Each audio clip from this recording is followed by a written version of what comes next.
Spoilage milk, result of an overgrowth of bacteria that compromise the quality, flavor, and texture of milk. Over time, these small bacterial communities can multiply and eventually cause milk to spoilage, develop unpleasant, rancid odor that tastes somewhat acidic or sour flavor. The texture and color becomes slimy, chunky texture and dingy and yellow color. The rate at which milk spoils depends on many factors including the number of spoiled bacteria present, or room temperature are sufficiently high for psychotropes. Some species and strains of Bacillus, Clostridium, Cornbacterium, Arthrobacter, Lactobacillus, the Microbacterium, the Micrococcus, and the Streptococcus can survive pasteurization and grow at refrigeration temperature, which can cause spoilage problem. The bacteria that found in spoilage milk are the Panibacillus, are spore-forming bacteria that can cause off flavor in a variety of foods and curdling in dairy product. Spoilage rice. It smells funky and sour that may be a sign that bacteria is already growing in leftovers.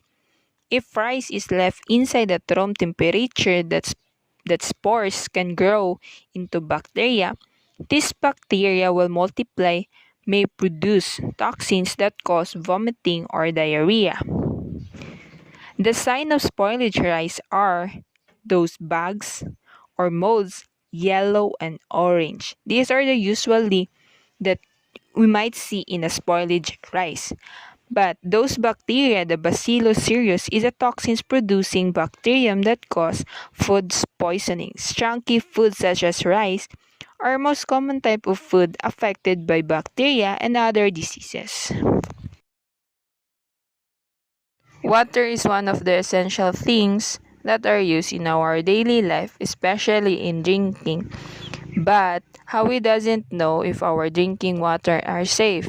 As we know that bacteria are everywhere in our environment, some of these bacteria can be harmful to human health, but there are also bacteria that good to human health. Drinking water, especially a tap water that is contaminated, is the only one of many possible sources of infection microorganism. What are those bacteria? The E. coli, Salmonella, Shigella, Amoeba, and pathogens and parasites. What are those effects to human health? It causes diarrhea, vomiting, cramps, headaches, fever, fatigue, and even death. Tips having safety drinking water. Boil the water at least 1 minute to prevent the bacterial and other diseases. Vinegar refers to the two-step process of fermentation from carbohydrates to acetic acid. The main species responsible for the production of vinegar belong to the genera of Acetobacter, the Gluconacetobacter, the Gluconobacter, and the Comagataebacter. Because of their high capacity oxidize ethanol to acetic acid and high resistance to acetic acid release into fermentative. Because acetic acid play the leading role in vinegar production, the metabolic activity of yeast, molds, and lactic acid bacteria also crucial for guaranteeing the manufacture of the product.